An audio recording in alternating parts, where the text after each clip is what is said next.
Pertama yang diterangkan oleh Tafsir Munir, Senawi Al-Jawi. Kenapa Al-Quran dimulai dari ba? Dan ba dimulai ada titiknya satu. Itu Allah seakan-akan mau maklumatkan bahwa awalu hadil mawujudat adalah nuqtah wahidah. Pertama wujud, kamu gambar apa saja, saya sering cerita ini tak ulang-ulang. Kamu gambar apa saja, entah gambar jelek, entah bagus, tetap dimulai dari satu titik. Angka 1 juta sampai 1 miliar, 1 triliun tetap dimulai dari angka 1. Sebab itu bak di situ kata Syekh Nawawi adalah bi kana makana wa bi yakunu mayakun. Dengan saya kata Allah yang ada menjadi ada, yang mau ada saya yang mengadakan. Unsur utamanya saya kata Allah. Nuqtatil wujud. Artinya gini.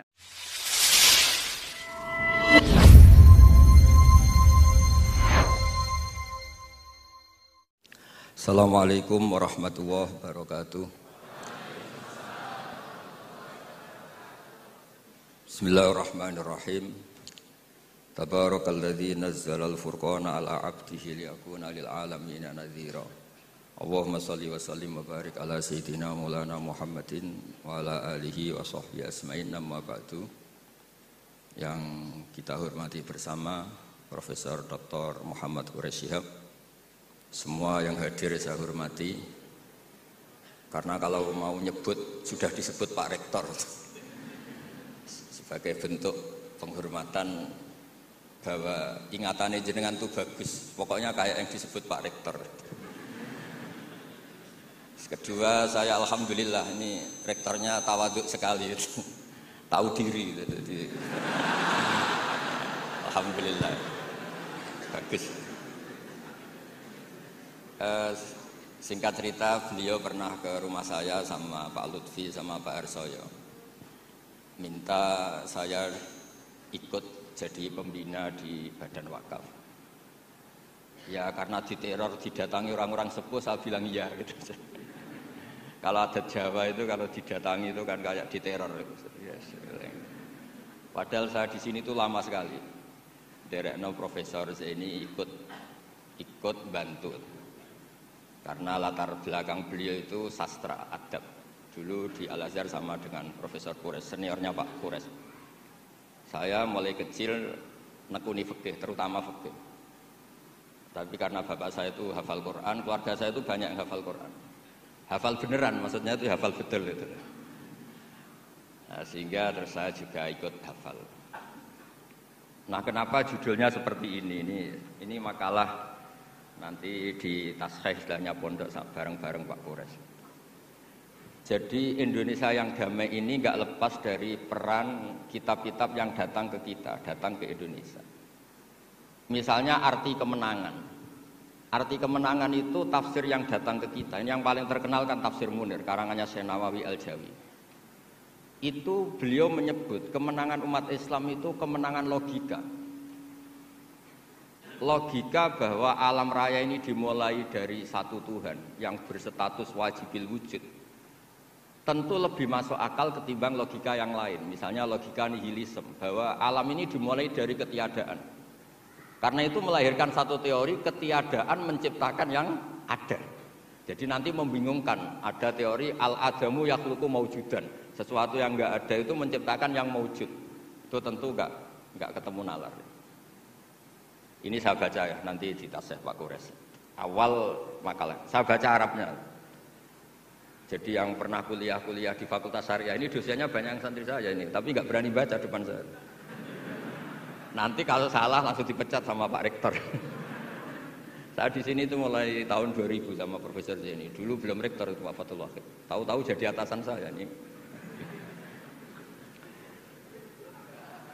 Nggak bener, tapi nanti di akhirat atasannya saya lagi nanti. Karena yang bisa nyafaati itu orang hafal Quran itu, jadi harus.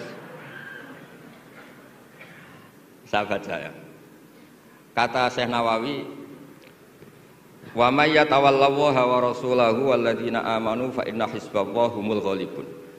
Siapa yang mempertuhankan Allah, mengikuti semua aturannya Allah, seterusnya terus pasukan Allah itu pasti menang. Ini ikut Al-Maidah 56. Wa may yattakhidhum awliya fin nusrah fa innahum junduwa wa junduwa humul ghalibun ala a'daihim bil hujjah. Fa innaha mustamirratun abadan amma bisaulah wa daulah faqat yuhlabun. Jadi kemenangan umat Islam yang permanen itu kemenangan logika. Kalau kemenangan perang, kemenangan bernegara, kemenangan sosial, orang Islam ya pernah kalah. Zaman Nabi Sugeng saja pernah mengalami kalah periode Mekah. Ketika periode Madinah juga pernah mengalami kalah di peristiwa perang Uhud. Tapi kalah-kalah sosial ini tidak ada pengaruhnya dengan kalah secara logika. Logika bahwa alam ini dimulai dari satu Tuhan, wajibil wujud, tentu lebih mudah dicerna. Makanya beliau ngendikan menang itu ala a'daihim bil hujjah fa innaha mustamirratun abadan, karena logika itu yang abadi. Artinya gini, ketika kita secara sosial ekonomi kalah, mungkin secara apa kalah, meskipun kita ada ingin kalah, tapi jangan pakai ukuran itu. Nanti jangan-jangan ketika kita kalah kaya sama nyuwun sewu non muslim atau kalah kaya sama yang sholat, buruhnya orang tidak sholat, yang sujud buruhnya orang yang tidak sujud. Anda tidak perlu merasa kalah. Ketika Anda kerja dan tolabul halal, itu yang merintahkan Allah. Jadi Anda tidak pernah buruh di mata Allah, distatuskan tolabul halal, orang yang mencari apa? Halal, dan itu ibadah. Karena Islam hanya mengakui hukumnya Allah. Dulu Sayyidina Ali karramallahu wajhah pernah ajjaro nafsahu li Yahudiyan, juga pernah kerja di orang Yahudi. Tapi enggak merasa hina karena tolabul halal itu perintah Allah. Dulu Nabi pernah enggak punya uang. Alhamdulillah ditiru banyak umatnya, kalau enggak punya uang itu banyak alhamdulillah itu. Semoga jangan karena ingin punya uang ingin jadi dosen, berarti nyari jadi guru karena ingin punya uang. Semoga enggak jadi guru karena ingin ngajar. Nggih monggo niki tobat niki. Jadi walhasil terus akhirnya Nabi itu mau beli gandum lah atau makanan. Cara Indonesia mungkin beras. Cara Jawa itu ngutang. Terus kata orang Yahudi, jaminannya apa Muhammad? Nabi sempat bilang, ngendikan, saya ini dipercaya langit, masa kamu tidak percaya saya? Kata orang Yahudi itu menurut orang Islam, saya ini Yahudi. Walhasil Nabi terus rohanahu dir'an. Nabi menggadekan rompi perang sebagai jaminan kalau kapan-kapan tidak kuat bayar. Ya muamalah sama orang Yahudi. Jadi intinya tafsir yang datang ke kita itu banyak cerita. Bahkan cerita fitnah min adzabil qabri itu ceritanya Sayyidah Aisyah itu didatangi dua perempuan Yahudi. Sayyidah Aisyah itu dermawan sekali. Ya memang orang-orang soleh itu jubila auliya wala sakha. Orang soleh itu pasti dermawan. Karena sering dikasih, terus si orang Yahudi, perempuan Yahudianya ini mendoakan semoga kamu diselamatkan dari siksa kubur. Sama sih ingat redaksi di kitab Bukhari itu. Walam an'am an usaddiqahuma, kata Sayyidah Aisyah, saya tidak nyaman membenarkan dia karena dua orang ini orang Yahudi. Setelah Nabi datang terus diceritani sama Sayyidah Aisyah, itu benar bahwa nanti memang ada adzabil qabri. Semenjak itu ada isti'adzah min adzabil qabri. Allahumma inni a'udzubika seterusnya sampai min adzabil qabri wa min fitnatil mahya. Dan masih banyak lagi cerita-cerita sosial Nabi yang Nabi tertawa-tawa ketika orang Yahudi bilang nanti pas kiamat itu kan hancur semua Muhammad. Lalu orang-orang yang sudah mati diletakkan di mana? Pokoknya terus orang Yahudi cerita-cerita terus Nabi tertawa-tawa, fadhahika hatta badat nawajiduhu tasdiqan lima qalahul habru. Nabi tertawa-tawa, oh ya benar. Semenjak itu ada ilmu bersama bahwa kalau orang Yahudi, orang Nasrani cerita ilmiah itu la tusaddiquhum wa la tukadzibuhum. Kamu jangan ngambil sikap membenarkan, juga jangan sampai ngambil sikap mendustakan. Kamu benarkan jangan-jangan pas yang muharraf, yang tipuan. Kamu dustakan jangan-jangan yang masih orisinil. Makanya secara ilmiah Nabi ngintikan la tusaddiquhum wa la tukadzibuhum. Intinya tidak ngambil sikap ekstremis itu juga ajaran tafsir yang sampai ke kita. Karena kita ini butuhnya menang fil hujjah.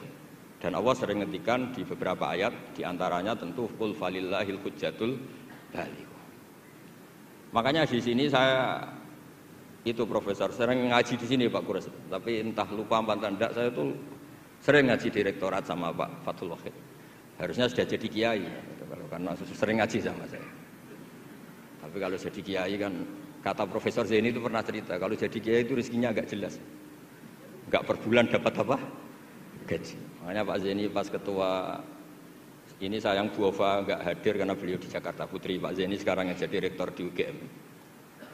Itu ada ustadz latihan kiai itu jatuh di Indramayu. Pas itu beliau ketua wilayah itu Kemenak di Indramayu. Itu jatuh. Santrinya tuh susahnya bukan main, tapi kata kiainya nggak apa-apa, masih kan. Ternyata yang dipegang itu salam template itu. Jadi badannya agak dipikir tapi masih. Karena dulu jadi kiai itu susahnya minta ampun. Makanya profesi ini sudah jarang yang mau itu. Kalau jadi kiai artis banyak yang mau karena makanya saya jadi kiai di UI itu sering istighfar. Jangan-jangan ini kategori elit sehingga hisabnya besar. Makanya saya ini termasuk kiai orisinil. Jadi saya dipaksa jadi kiai di sini tapi sering nggak mau karena saya ini kiai betul. Jadi kalau fasilitas banyak takut hisab. Kalau kiai nggak betulan fasilitas banyak tambah seneng. Nah ini bukan nyindir siapa-siapa, ini memang aturan ikhlas begitu, mukhlisina lahuddin, enggak nyindir siapa-siapa, memang aturannya begitu. Saya cerita di keluarga saya yang masih megangi itu. Di pondok itu ajaran pertama itu tauhid, dan itu mesti diajari sifat pertama Allah itu wajibul wujud, wujud kita mbakok mukhalafatul lil hawadis. Dan mereka sering beri contoh. Kenapa tafsir Munir Bismillahirrahmanirrahim? Pertama yang diterangkan oleh tafsir Munir, Senawi Al-Jawi. Kenapa Al-Quran dimulai dari ba? Dan ba dimulai ada titiknya satu. Itu Allah seakan-akan mau maklumatkan bahwa awalu hadil mawujudat adalah nuqtah wahidah. Pertama wujud, kamu gambar apa saja. Saya sering cerita ini tak ulang-ulang. Kamu gambar apa saja, entah gambar jelek, entah bagus, tetap dimulai dari satu titik. Angka 1 juta sampai 1 miliar 1 triliun tetap dimulai dari angka 1. Sebab itu bak di situ kata Syekh Nawawi adalah bi kana makana wa bi yakunu mayakun. Dengan saya kata Allah yang ada menjadi ada, yang mau ada saya yang mengadakan. Unsur utamanya saya kata Allah. Nuqtatil wujud. Artinya gini, andaikan kita neladani tafsir-tafsir yang ada di Indonesia, kita ini pasti menguatkan akidah. Bukan menang kalah urusan sosial, urusan itu kedua ketiga lah, syukur-syukur menang. Tapi kalau kita paksakan itu yang nomor satu, pasti kita sering kecewa. Itu rektor UI itu mesti miskin tuh dibanding pengusaha-pengusaha Jakarta itu. Itu kalau nggak terima, saya ini rektor Universitas Islam, masa kalah kaya, kan repot nanti jadi. Tapi barokahnya qanaah, alhamdulillah gak apa-apa. Ya jadi jelas ya di sini beliau ngendikan yang menang hujah itu fa innaha mustamirratun abadan. Logika itu mustamirratun abadan. Dalam kitab Fathul Bari sarahnya Shahihul Bukhari dijelaskan kemenangan umat Islam itu iltidza dan aklian. Kita punya akidah yang secara akal itu nyaman. Coba Anda misalnya jadi muslim, Anda mungkin profesor, kayak alim, kayak top. Terus ditawari satu teori begini. Hadil maujudat khalaqahal adamu misalnya. Ini yang alam nyata ini, penciptanya adalah ketiadaan. Kamu pusing 7 keliling. Ini gimana sesuatu yang ada kok penyebabnya ketiadaan? Sebab itu dulu ada sahabat namanya Jubair bin Mut'im. Itu tokoh besar di kafir Quraisy. Saking tokohnya dia yang jadi utusan untuk membebaskan Asra Badrin, tawanan Badar. Pas dia nginep di masjid nunggu ketemu Nabi, Nabi pas sholat maghrib baca wattur wa kitabim mastur fi raqqim mansur. Didengerin sama dia sampai pada ayat am khuliqu min ghairi syai'in am humul khaliqun. Masa alam raya yang seluas ini kemudian diciptakan tanpa sebab yang ada? Atau kamu-kamu yang enggak mengakui Tuhan itu kamu pencipta langit dan bumi? Am khalaqus samawati wal ard bal la yuqinun. Nangis dia. Nangis terus sungkem masuk Islam. Sampai ngendikan faka'an nama sudi aqalbi. Sebagian riwayat kada qalbi ayatir. Dengan logika yang dibangun Quran itu hampir habis, saya habis. Karena Quran sangat demokratis. Qul ara'aytum ma tad'una min dunillah aruni madza khalaqu minal ardi am lahum syirkun fis samawati. Kalau Anda merasa jadi Tuhan enggak apa-apa. Tapi tunjukkan reputasi Anda. Apa Anda menciptakan langit bumi? Apa ketika saya bikin langit kata Allah kamu ikut urun? Saya sering cerita apa kamu ikut nyumbang semen pas saya bikin langit? Enggak kan? Malah sebagian ayat Allah ngendikan ma asyadtuhum khalqas samawati wal ard. Mereka-mereka yang kamu Tuhan kan ketika aku bikin langit bumi, mereka di mana? Membantu saya apa kata Allah? Kok enak tahu-tahu jadi Tuhannya bumi, nggak ikut bikin, ikut jadi Tuhan gitu. Itu habis Jubair bin Mut'im. Akhirnya masuk Islam. Artinya gini, ketika Islam belum kuat, masih banyak ashabis sufa yang miskin, mondok saja numpang Nabi. Itu hujahnya sudah menang. Makanya kata Syekh Nawawi, yang mesti menang itu hujah fa innaha mustamirratun abadan. Ya dicicil aja satu aja ya, nanti kapan-kapan ketemu lagi. Terus ini yang agak rileks, ini yang spesial. Saya itu jarang pergi sama istri saya gara-gara memang adatnya gitu. Saya karena soal Pak Kores tadi istri saya ikut karena Pak Kores juga bawa istri. Ini spesial betul. Biasanya saya agak pernah karena adat keluarga saya itu ya begitulah. Ya jadi saya mohon semohon-mohonnya nanti Pak Kores bisa nerangkan panjang lebar. Jadi terus yang kedua ya dua aja lah dua. Ya ayyuhalladzina amanu sabiru. Di sini dijelaskan ala masyaqqatil istidlal fi ma'rifati tauhid wan nubuwah wal ma'ad. Wa ala masyaqqatis istinbatil jawab an syubuhati nahwil falasifah. Wahai orang-orang yang beriman, bersabarlah kamu. Di sini artinya sabar itu apa? Membuat logika yang mudah difahami banyak orang, kemudian orang itu mencintai Allah dan Rasul. Dulu itu ada orang Bedui. Ketika Imam Asy'ari berpendapat iman yang diterima itu imanul mufakkir, bukan imanul muqallid. Enggak boleh taklid buta dalam iman. Terus ditentang banyak orang. Dulu zaman Nabi banyak orang Bedui imannya diterima. Terus kata Imam Asy'ari, coba kamu jalan-jalan di kampung. Ternyata orang kampung ketika ditanya, bima arafta rabbak? Kamu selalu ngurusi ternak, ngurusi sapi, unta. Lalu kamu tahu Tuhan kamu dari mana? Jawabnya orang A'rabi ini, al-ba'ratu tadullu 'alal ba'ir wa atharul aqdam yadullu 'alal masir. Ada kotoran ya ada sapinya. Kalau ada bekas orang lewat ya pasti ada yang lewat. Artinya kalau ada makhluk itu pasti ada atharun min athari qudratillahi ta'ala. Pasti ada bukti yang menciptakan. Itu ulama terus bikin logika. Lah yang saya sering cerita paling populer di kitab saya punya kitab namanya Nailul Ma'mul, karangannya Syekh Mahfud At-Turmusi, itu orang Indonesia juga. Beliau nukil dari cerita Imam Amudi. Saya cerita di mana-mana. Imam Amudi itu gurunya Syekh Izzuddin bin Abdussalam, Sultanul Ulama, itu punya guru namanya Imam Amudi. Itu senangannya ngajar matematika, bukan ngajar tafsir, ngajar matematika. Terus ketika beliau meninggal, muridnya tanya. Tadi Profesor Kures juga cerita mimpi. Ini saya cerita mimpinya Imam Amudi. Ma fa'ala bika rabbuk, yang diperlakukan Tuhan kamu itu apa? Ada hanya pengajar matematika. Terus kata Imam Amudi, ternyata ketika Allah ketemu saya mengumpulkan banyak malaikat, disuruh ngajar saya. Saya masih hafal teksnya. Istadilla ala wahdaniyati bi hadrati malaikati. Coba kamu terangkan cara menemukan saya bahwa saya ini satu di depan para malaikat. Kalau malaikat kan sudah tahu karena bawa aras, bawa surga neraka. Kata Imam Amudi, beliau ngendikan semuanya adalah. Beliau ngendikan angka itu 2, 3 sampai 1 triliun sampai berapapun, nisbatu dzalika ilal wahid nisbatul far'i ilal asli. Angka itu entah 2, entah 4, entah 1 miliar, 1 triliun. Dibandingkan angka 1 tetap namanya nisbatul far'i ilal asli. Tetap semuanya itu tabang dari angka 1. Fasabatal wahid jalla jalaluh. Maka yang mesti abadi, yang mesti ada al-wahid jalla jalaluh. Allah senangnya bukan main. Loh ini loh pinter. Enggak jadi malaikat sudah ngerti kalau saya ini satu. Nah, itu ya pinternya ulama. Isbiru ala masyaqqatil istidlal fi ma'rifatit tauhid. Nggih, clear ngoten mawon. Monggo niki kula saya bulbet karena saya niki anak buah Pak Wahid pegawe. Monggo jenengan.